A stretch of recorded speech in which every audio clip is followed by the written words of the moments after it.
Mesdames et messieurs les représentants des nations, Excellences, peuples du monde, je me tiens devant vous aujourd'hui, non pas comme un homme d'État parmi tant d'autres, mais comme le porte-voix d'un peuple debout, un peuple fier, un peuple résilient, un peuple que l'histoire a trop souvent tenté de faire taire, mais qui, aujourd'hui, reprend la parole.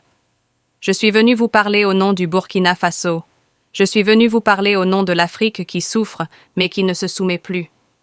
Pendant des décennies, on nous a dit que la paix venait d'ailleurs, que le développement devait être importé, que nos solutions devaient être dictées. Mais à force de suivre les modèles des autres, nous avons perdu le goût de croire en nous-mêmes. Cela s'est terminé.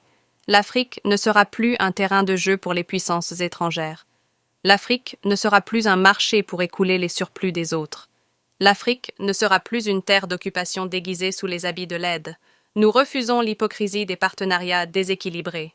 Nous refusons les diktats des institutions qui parlent de démocratie tout en soutenant ceux qui nous pillent. Nous refusons les armées étrangères qui prétendent nous protéger pendant que notre peuple meurt chaque jour dans le silence complice de cette même communauté internationale. La souveraineté n'est pas un luxe. La souveraineté est un droit. Et ce droit, nous le réclamons, avec dignité, avec détermination, avec courage. Je le dis ici, devant le monde entier. Le Burkina Faso a choisi de se libérer. Nous avons choisi de marcher sur nos propres pieds, même si le chemin est dur. Nous avons choisi de défendre notre territoire, avec nos propres forces, nos propres bras, nos propres fils.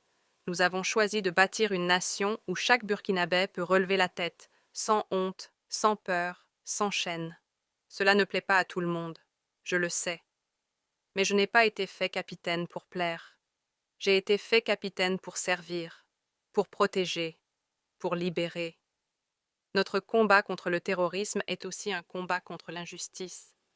Car tant que l'injustice régnera, la paix ne sera qu'un mot vide.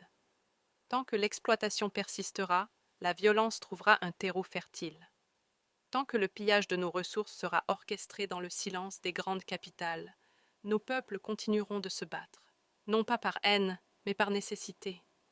Alors je le dis, l'heure est venue de rompre avec le système néocolonial.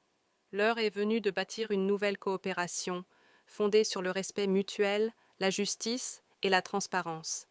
L'heure est venue pour l'Afrique de prendre sa place, non pas comme une assistée, mais comme une actrice, une bâtisseuse, une puissance debout. Nous ne demandons pas la permission d'être libres, nous sommes libres. Et cette liberté, nous la défendrons, avec nos convictions, avec notre foi, avec nos vies s'il le faut.